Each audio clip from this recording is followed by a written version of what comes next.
hips on the block. It's gonna stretch a different angle in your groin. So just hold here for a moment.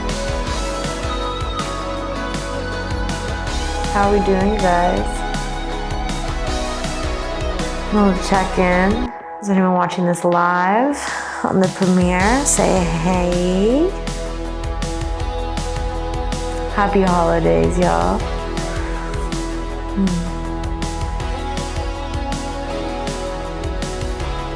Doing a little rock side to side can feel really good too.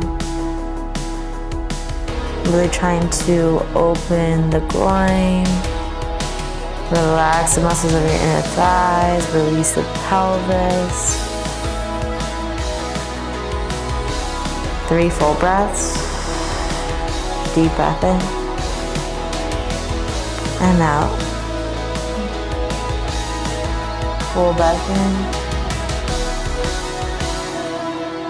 Out. One more. Pull your knees up, plant your feet on the floor, and you're gonna rock side to side.